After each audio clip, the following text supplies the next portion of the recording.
Varicose veins కి సరైన చికిత్స కోసం సంప్రదించండి ఎవిస్ హాస్పిటల్. నమస్తే, మీరు చూస్తుంది సుమన్ టీవీ. నేను మీ కీర్తి. 2025 సంవత్సరంలో మహిళలకి, వివిధ రాశుల్లో జన్మించిన మహిళలకి ఎలా ఉండబోతోంది, ఎంత మంచి జరగబోతోంది, ఎంత చెడు జరగబోతోంది, దానికి ఏం పరిహారాలు చేసుకుంటే వచ్చే సంవత్సరం అంతా మనం హాయిగా గడపచ్చు, ఇలాంటి విషయాలు మనకు తెలియజేయడానికి మనతో పాటు ప్రముఖ ఆస్ట్రాలజర్ బ్రహ్మశ్రీ నందిబట్ల శ్రీహరి శర్మ గురువు గారు ఉన్నారు. నమస్తే గురుగారు. వాగర్థావివ సంపృక్తౌ వాగర్థ ప్రతిపత్తయే జగతః పితరౌ వందే పార్వతీ పరమేశ్వరౌ. సదాశివ సమారంభాం శంకరాచార్య మధ్యమాం అస్మదాచార్య పర్యంతం వందే గురు పరంపరాం. ఆదిత్యాయ చ సోమాయ మంగళాయ బుధాయ చ గురుశుక్ర శనిభ్యశ్చ రాహవే కేతవే నమః. శృంగేరి జగద్గురు పీఠాధిపతులకి, కంచి పీఠాధిపతులకి నమస్కారములు తెలియజేసుకుంటూ కార్యక్రమాన్ని ప్రారంభిద్దాం. వీక్షించేటువంటి సుమన్ టీవీ ప్రేక్షకులకి గమనించాల్సిన అంశం ఏంటంటే, ఇప్పుడు మనం చెప్పుకోబోయేటువంటి అన్నీ కూడాను 12 రాశులకు సంబంధించి ఈ 2025 సంవత్సరంలో జనవరి 1వ తారీఖు నుంచి డిసెంబర్ 31వ తారీఖు వరకు ఏ విధంగా ఉండబోతున్నటువంటి విషయాల గురించి తెలియజేసుకుంటున్నాం. చాలామంది ఆక్షేపణ చేసేటువంటి విషయం ఏంటంటే, రాశుల ఫలితాలు అనేటువంటివి ఉగాది నుంచి మళ్ళీ వచ్చే సంవత్సరం ఉగాది వరకు కదా చెప్పాల్సింది, మరి కొత్త సిస్టమ్ని జనవరి నుంచి డిసెంబర్ వరకు చెప్పడానికి గల కారణం ఏంటి అని అంటున్నారు. అంటే మనకు ఒకటి చెప్పబడి ఉంది, ప్రపంచమంతా కోడై ఒక విషయం మీద ఒకే అభిప్రాయానికి వస్తే అది శాస్త్రము ధర్మబద్ధమై కూర్చుంటుంది.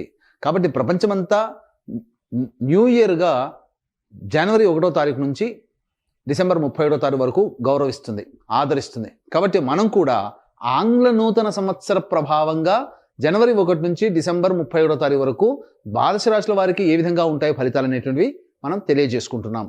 అయితే మన శాస్త్రాన్ని, మన ఆచారాన్ని, మన సాంప్రదాయాన్ని కూడాను ఏమాత్రము ఉపేక్షించకుండా వాటికి సంబంధించినటువంటి విలువల్ని కాపాడాలనే ఉద్దేశంతో మళ్ళీ ఈ క్రోధినామ సంవత్సరం అయిపోయిన తర్వాత విశ్వావసునామ సంవత్సరం వస్తుంది కదా, ఆ విశ్వావసునామ సంవత్సరం మొత్తం కూడా అనగా ఉగాది నుంచి మళ్ళీ ఉగాది వరకు ఉండేటువంటి వివిధ రాశుల ఫలితాలని కూడా మరి ఒక కార్యక్రమంలో మళ్ళీ మనం తెలియజేసుకుందాం. కానీ గ్రహగతులు ఈ జనవరి 1 నుంచి డిసెంబర్ 31వ తారీఖు వరకు ఏ విధంగా ఉంటున్నటువంటి విషయాలు, వివిధ రాశుల వారికి ఎటువంటి ఫలితాలు ఇస్తాయనేటువంటి విషయాలు కేవలం జనవరి 1 నుంచి డిసెంబర్ 31వ తారీఖుని దృష్టిలో పెట్టుకొని మనం చేస్తున్నటువంటి విషయాన్ని వీక్షిస్తున్నటువంటి ప్రేక్షకులు గమనించగల ప్రార్థన. ఇక ఫైనల్ గా మీన రాశికి వచ్చేసాం గురుగారు. మరి 2025 మీన రాశిలో జన్మించిన మహిళలకు కలిసి వస్తుందా లేదా ఒక్కసారి తెలియజేయండి. జనవరి 1వ తారీఖు నుంచి డిసెంబర్ 31వ తారీఖు వరకు ద్వాదశ రాశిలో చివరిదైనటువంటి మీన రాశి వారికి ఏ విధంగా ఉండబోతుందనే విషయాన్ని క్లుప్తంగా మీకు తెలియజేయడానికి ప్రయత్నం చేస్తాను. ముఖ్యంగా గమనించుకున్నట్లయితే గ్రహ సంచారం చూసుకున్నట్లయితే మే 9 వరకు వృషభ రాశిలో సంచారం గురువు, తదనంతరం మే 9 నుంచి సెప్టెంబర్ 28 వరకు మిథున రాశిలోకి, అలాగే సెప్టెంబర్ 28 నుంచి నవంబర్ 11 వరకు కర్కాటక రాశిలో, నవంబర్ 12వ తారీఖు నుంచి డిసెంబర్ 28 వరకు కర్కాటక రాశిలోనే వక్రీకరించినటువంటి గురుగ్రహ ప్రభావం. ఇక శనిగ్రహ ప్రభావం చూసుకున్నట్లయితే ఏప్రిల్ 16 వరకు కుంభరాశిలో సంచారము, ఏప్రిల్ 16 అనగా 16 ఏప్రిల్ నుంచి అక్టోబర్ 9 వరకు మీనరాశిలోకి శని సంచార ప్రభావం. అలాగే ఇందులోనే జూలై 8వ తారీఖు రోజున వక్రీకరించి మీనరాశిలోనే మళ్ళీ అక్టోబర్ 10న కుంభరాశిలోకి చేరి వక్రీకరించే స్థితి పొంది ఉండడం, నవంబర్ 26వ తారీఖు రోజున వక్రత్యాగం కుంభరాశిలో చేయడం అనేటువంటిది శని భగవాన్ వల్ల కలుగుతుంది. ఇక రాహుకేతులు 15 మే వరకు కూడాను రాహు మీనరాశి, కేతు కన్యారాశిలో ఉండగా 16 మే నుంచి రాహు కుంభరాశిలో, కేతువు సింహరాశిలో సంచారం చేస్తున్నటువంటి ప్రభావం. కావున ఈ యొక్క గ్రహాల యొక్క గమనాన్ని కనుక గమనించుకున్నట్లయితే ప్రధానంగా ఇటు రాహుకేతులు కానీ, గురుగ్రహ ప్రభావం కానీ, అలాగే శని ప్రభావం కానీ అనుకూలంగా లేవు. ఈ కారణం చేత మీనరాశిలో ఉన్నటువంటి వాళ్ళు పలు ఇబ్బందులు, సమస్యలు, కష్టాలు ఎదుర్కొనేటువంటి అవకాశాలు ఎక్కువగా గోచరమవుతున్నాయి. కాబట్టి జాగ్రత్తలు పాటించండి, తొందరపడి నిర్ణయాలు తీసుకోకండి. మీరు నమ్మినటువంటి వ్యక్తులే మిమ్మల్ని మోసం చేసే అవకాశాలు ఉంటాయి. అలాగే ప్రధానంగా ఈ యొక్క సంబంధించినటువంటి భార్యకి కూడా కొంత అనారోగ్య సూచనలు జరిగేటువంటి అవకాశం ఉంటుంది. పితృ వర్గీయులలో కొంతవారికి అనారోగ్యం చూసి ఇబ్బంది పడేటువంటి అవకాశాలు గోచరమవుతున్నాయి. కాబట్టి జాగ్రత్తలు పాటించండి. నమ్మిన వారి మోసపోవడం వల్ల ధనపరమైనటువంటి నష్టములు మీనరాశి వారికి 2025 సంవత్సరంలో ఉన్నాయి. కాబట్టి ధనపరమైనటువంటి నిర్ణయాలు తీసుకునేటప్పుడు, అప్పు ఇచ్చేటప్పుడైనా, అప్పు తీసుకునేటప్పుడైనా కానీ జాగ్రత్తలు పాటించండి. ఎందుకనంటే అన్ని విధాలుగా గ్రహాలు అనుకూలంగా లేనప్పుడు మనం చేయవలసినటువంటిది ఎదురొడ్డి పోరాడమే తప్ప మొండిగా ముందుకు సాగడం కాదు. పోరాట పటిమతో ఉంటూ లౌక్యాన్ని ప్రదర్శిస్తూ తెలివితేటలతో మన కార్యాలను చక్కబెట్టుకోవాలి తప్ప గుడ్డిగా మొండితనంగా పోకూడదు. తద్వారా ఇబ్బందులు ఎదుర్కోక తప్పదు అనే విషయాలు గమనించుకోవాలి. సంఘంలో మీ పేరు ప్రతిష్టలకు సంబంధించినటువంటి కొన్ని ఇబ్బందికర పరిస్థితులు ఎదురవుతాయి. స్త్రీపరమైనటువంటి ఇబ్బందులు ఈ యొక్క కుంభరాశి నుంచి మీనరాశిలో జన్మించినటువంటి వారు ఎదుర్కోక తప్పదు. కాబట్టి జాగ్రత్తలు పాటించండి. నూతన వ్యక్తుల యొక్క పరిచయం ఎప్పుడైతే ఉంటుందో వారి వల్ల సమస్యలు అనేటువంటివి ఈ మీనరాశి వారికి 2025 సంవత్సరంలో గోచరమవుతున్నాయి. అయితే ఏ రంగాల్లో ఉన్నటువంటి వారికి ముఖ్యంగా గమనించుకుంటే 9 మే వరకు అనగా మార్చి వరకు కూడా గురువు వక్రీకరించే స్థితి పొంది ఉన్నటువంటి కారణం చేత జనవరి 1 నుంచి మార్చి 30వ తారీఖు వరకు అద్భుతమైనటువంటి యోగకాలం. గురువు కొంతవరకు యోగిస్తాడు, ధనపరమైనటువంటి సమస్యల్ని తీరుస్తాడు, అందులో సందేహం లేదు. మార్చి 30 నుంచి మళ్ళీ ఏప్రిల్ మే 5వ తారీఖు వరకు కూడా, మే 9వ తారీఖు వరకు కూడాను అనుకూలంగా లేదు. తద్వారా ఆ సమయంలో ఏప్రిల్ మే 9వ తారీఖు వరకు మధ్య ఉన్నటువంటి కాలంలో పరిచయం అయ్యే స్నేహాలని నమ్మకండి, వ్యక్తులని నమ్మకండి. తద్వారా కొన్ని సమస్యలు భవిష్యత్తులో ఈ సంవత్సరం అంతంలో అనగా 2025 సంవత్సరం అంతంలో ఈ మధ్య ఏప్రిల్ అండ్ మే 9th లోపల పరిచయమైన వాళ్ళ వల్ల వచ్చే సమస్యల్ని అప్పుడు మీరు చవి చూస్తారు. కాబట్టి జాగ్రత్తలు పాటించండి. అయితే ఎప్పుడైతే 9 మే నుంచి గురుడు 9 మే నుంచి సెప్టెంబర్ 25 వరకు మిథున రాశిలో సంచారం చేస్తుంటాడో చిన్నపాటి సమస్యలు, చిక్కులు, గృహపరమైన చిక్కులు, గృహపరమైనటువంటి సమస్యలు, గృహపరంగా ఖర్చులు పెరగడం అనేటువంటిది ఈ యొక్క మే 9 నుంచి సెప్టెంబర్ 28వ తారీఖు వరకు ఉంటుందని చెప్పవచ్చు. ఇక సెప్టెంబర్ 28వ తారీఖు నుంచి నవంబర్ 11 మధ్యకాలం ఉన్నటువంటి 45 రోజుల కాలము ఈ యొక్క సంబంధించినటువంటి మీనరాశిలో సంబంధించినటువంటి వారికి అనుకూలమైనటువంటి కాలంగా చెప్పవచ్చు అండి. అందులో ఏమీ సందేహం లేదు, అనుకూలమైనటువంటి కాలంగా చెప్పవచ్చు.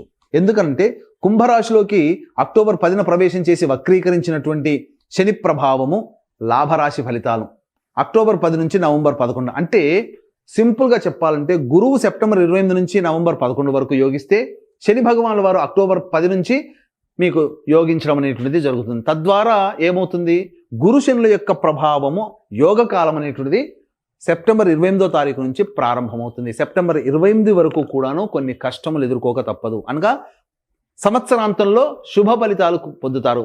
మీ వెనక మీ మంచి ఉన్న వాళ్ళు ఎటువంటి వాళ్ళు అనేటువంటిది ఇంతకుముందే చెప్పుకున్నాం. సంవత్సరాంతంలో వాళ్ళ యొక్క ప్రభావాలు తెలుస్తాయని చెప్పి, కారణం గ్రహాలు అనుకూలిస్తున్నటువంటి కారణం చేత మీకు ఆ విధమైనటువంటి ఇబ్బందుల నుంచి మీరు బయటపడతారని చెప్పవచ్చు. ఇక ముఖ్యంగా గమనించుకున్నట్లయితే శని 16వ తారీఖు వరకు కుంభరాశిలో సంచారం చేస్తుండడం కాబట్టి ఏలినాటి శని ప్రభావం.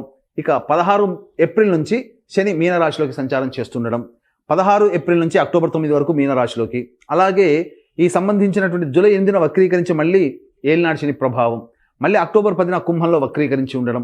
ఈ కారణం చేత అక్టోబర్ 10 నుంచి ఈ యొక్క నవంబర్ 26వ తారీఖు వరకు మరియు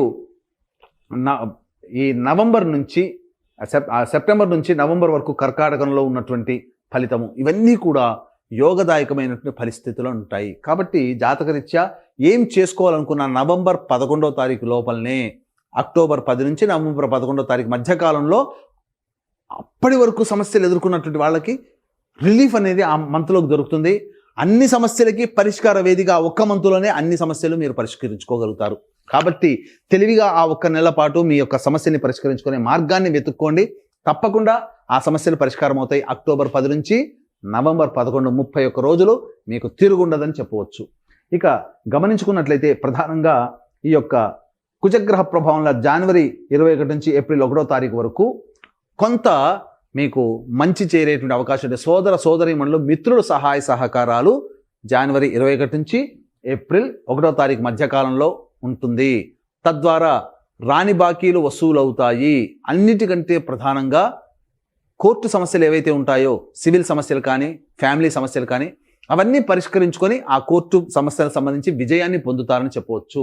ఇక ఈ సంబంధించినటువంటిది చూసుకున్నట్లయితే జూలై 26 తారీఖు రోజున అనగా జూన్ 4 నుంచి జూలై 26 మధ్యకాలంలో ఈ పోరాట పటిమ ప్రదర్శించడం ద్వారా చాలా మటుకు శత్రువులపై మీరు విజయాన్ని పొందుతారు. సమస్యలు ఉంటాయి, శత్రువులపై మీరు విజయాన్ని పొందుతున్నారు అని అంటే దాని అర్థం ఏంటి? మీరు పోరాడితేనే కదా శత్రువులపై విజయం పొందేది. పోరాడడం అంటే కష్టమే కదా.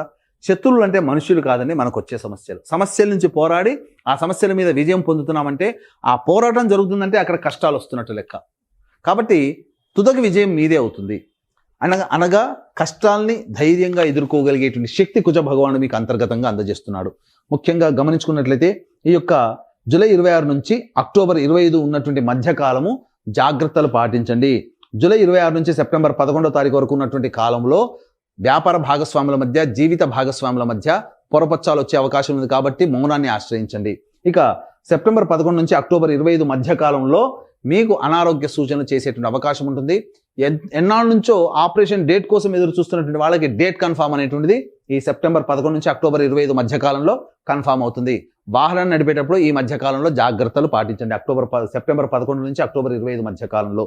ఇక ఈ యొక్క సంబంధించినటువంటి మీనరాశిలో జన్మించినటువంటి వారికి కేంద్ర రాష్ట్ర ప్రభుత్వ ఉద్యోగస్తులకి సాధారణమైనటువంటి ఫలితాలు ఉంటాయి. గొప్పగా ప్రమోషన్స్ అనేటువంటివి ఉండవు.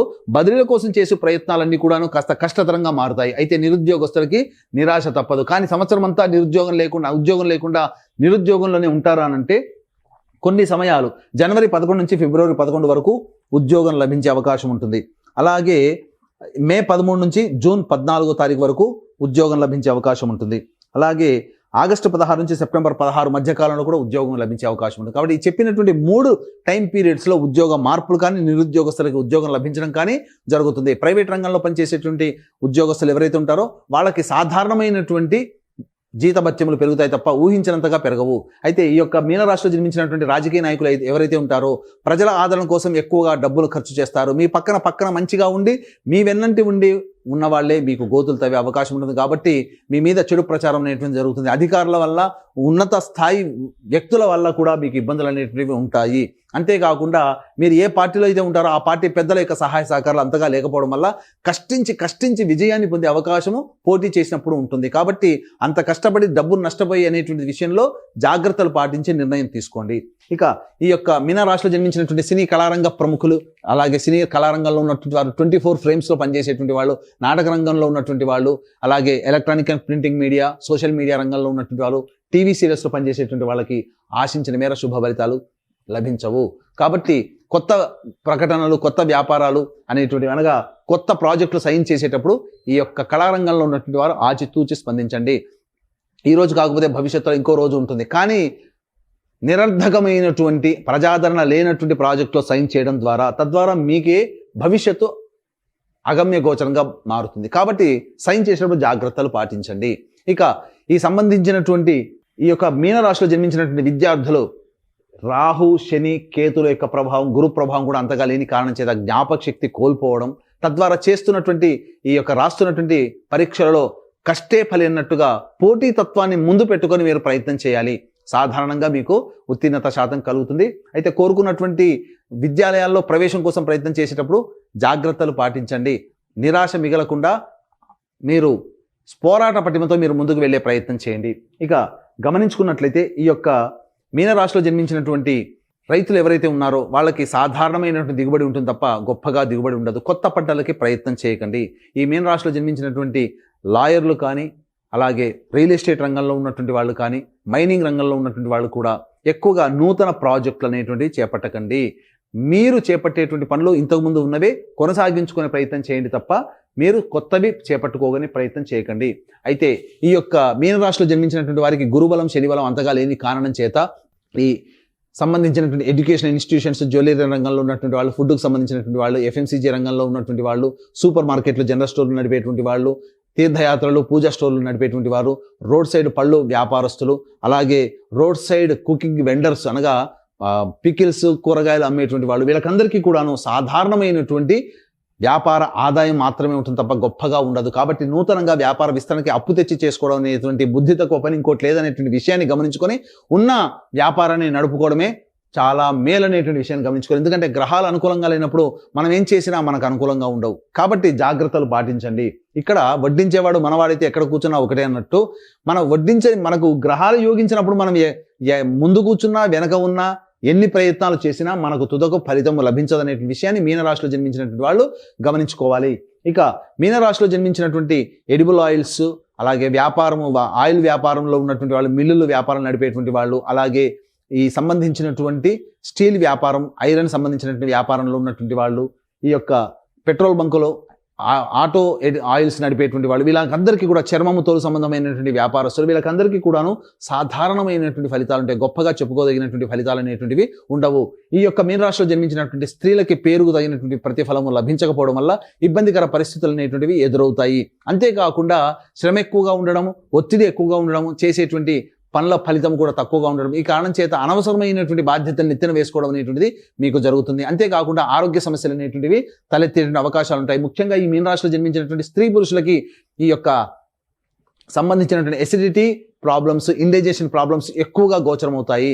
వారసత్వంగా ఏవైనా బీపీ, షుగర్ లాంటివి ఎవరైనా కానీ ఉన్నట్లయితే ఇవి ఆ బయలుపడేటువంటి అవకాశాలు గోచరమవుతున్నాయి. కాబట్టి జాగ్రత్తలు పాటించండి. ఫుడ్ డైట్ కంట్రోల్లో పెట్టుకొని ప్రయత్నం చేయండి. ఏ తర్వాత చెప్పుకొచ్చేది ఏమిటంటే, కాలం కలిసి రానటువంటి సమయం ఈ మీనరాశి వారికి ఉన్నటువంటి కారణం చేత దైవానుగ్రహాన్ని పొందే ప్రయత్నం చేయండి. ఈ యొక్క మీనరాశి వారికి ఈ చెప్పినటువంటి ఫలితాలన్నీ కూడాను మీకు సంబంధించినవి కాకుండా, పెళ్ళైతే గనక మీ భార్య లేదా భర్త మరియు సంతానం యొక్క జాతకం కూడా మీ మీద డిపెండ్ అయి ఉంటుంది, మీ మీద ప్రభావం చూపుతుంది. అలాగే పెళ్లి కాకపోతే తల్లిదండ్రులు, తోడబుట్టిన వాళ్ళ యొక్క జాతకం కూడా మీ మీద ప్రభావం చూపుతుంది. కాబట్టి ఈ యొక్క కుటుంబ సభ్యుల అందరికీ కూడాను ఈ మీనరాశిలో జన్మించినటువంటి వారికి జాతకరీత్యా అన్ని రకాలుగా 2025 సంవత్సరంలో ఏవైతే అనుకుంటారో అవన్నీ కూడాను, ఆ రెజల్యూషన్స్ అన్ని కూడాను నెరవేర్చుకునే విధంగా మీకు కొన్ని గొప్ప యోగాలు అనేటువంటివి చేయాలనే సంకల్పంలో ఉన్నాము. అనగా ఏంటి? జాతకరీత్యా కలుగు విద్య, వివాహ, ఉద్యోగ, దాంపత్య, సంతాన, అనారోగ్య సమస్యల నివారణకి మరియు ఈ సంవత్సరం అంతా కూడా అన్ని రాశుల వారికి శని ప్రభావం పూర్తిగా ఉంటుంది. కావున కర్మదోషం, గత జన్మ కర్మదోషం తొలగిపోవాలి. కావున గత జన్మ కర్మదోష పరిహారార్థమై సర్వదోష నివారణ పూజలు, హోమాలు అనేటువంటివి ప్రతి నెల ఒక్కొక్క పుణ్యక్షేత్రంలో చేయాలని శ్రీకారం చుట్టాము. జనవరి 13వ తారీఖు రోజున శ్రీకాళహస్తిలో కానీ, శ్రీశైల క్షేత్రంలో కానీ ఈ కార్యక్రమం మొదలవుతుంది. ప్రతి నెల ఒక్కొక్క పుణ్యతిథి రోజున మీ కుటుంబ సభ్యుల అందరి గోత్రనామాలతో ఈ కార్యక్రమం చేయించడం జరుగుతుంది. సామాన్య మానవుడు కూడా పాల్గొనే విధంగా ఈ కార్యక్రమం రూపకల్పన చేయడం జరిగింది. కాబట్టి దీని రిజిస్ట్రేషన్ వివరాలు కార్యక్రమ తదనంతరం కాంటాక్ట్ చేసి పూర్తి వివరాలు తెలుసుకోవచ్చు. అలాగే తండ్రి వైపు 6 తరాలు, భర్త వైపు 6 తరాలు, తల్లి వైపు 3 తరాలు, భార్య వైపు 3 తరాల్లో కుటుంబంలో ఏవైనా దుర్మరణాలున్నా, అలాగే కుటుంబంలోని వ్యక్తులు 60 సంవత్సరాల లోపల ఏ విధంగానైనా చనిపోయినా, లివర్ ప్రాబ్లం, కిడ్నీ ప్రాబ్లం, క్యాన్సర్తో ఎవరైనా చనిపోయినా వాటిని పితృదోషం లేదా పితృశాపం అని అంటారు. ఇట్టి పితృదోష పరిహారార్థమే ప్రతి నెల ఒక తిథి రోజున ఈ యొక్క పితృదోష నివారణ కార్యక్రమాలు కూడా చేయించడం జరుగుతుంది. అవకాశం ఉన్న వాళ్ళు కార్యక్రమ తదనంతరం కాంటాక్ట్ చేసి పూర్తి వివరాలు తెలుసుకోవచ్చు. మరి వీరు ఎలాంటి పరిహారాలు పాటించాలి గురుగారు? ఈ యొక్క మీనరాశిలో జన్మించినటువంటి వారికి ఈ సంవత్సరం అంతా కూడాను ఆనందంగా ఉండాలనేటువంటి సదుద్దేశంతో చేసుకోదగినటువంటి సామాన్యమైనటువంటి పరిహారాలు. ప్రతిరోజు దత్తాష్టకం, కాలభైరవాష్టకం, రుద్ర కవచం రోజుకి 3 సార్లు పఠించండి. వీలు కుదిరినప్పుడల్లా ఈశ్వర ఆలయాన్ని సందర్శించుకునే ప్రయత్నం చేయండి. అర్చనాభిషేకాదులు జరిపించుకోండి. ఇవి జరిపించుకున్నప్పటికీ కూడా మీ యొక్క జీవితం 2025 సంవత్సరంలో విభిన్నంగా ఉంది అని అంటే మీ యొక్క జన్మజాతకంలోనే నడిచేటువంటి గ్రహ దశాంతర దశల యొక్క ప్రభావ ఫలితములు. కావున దగ్గరలోని మంచి ఉపాసనా పరులైనటువంటి జ్యోతిషుని సంప్రదించి వారి సలహాలు సూచనలు కనుక పాటించినట్లయితే మరింత మెరుగైనటువంటి జీవితాన్ని పొందుతారని ఆశిస్తూ సర్వం శ్రీ ఉమామహేశ్వర పరబ్రహ్మార్పణమస్తు. Right, thank you so much గురుగారు. నమస్కారం.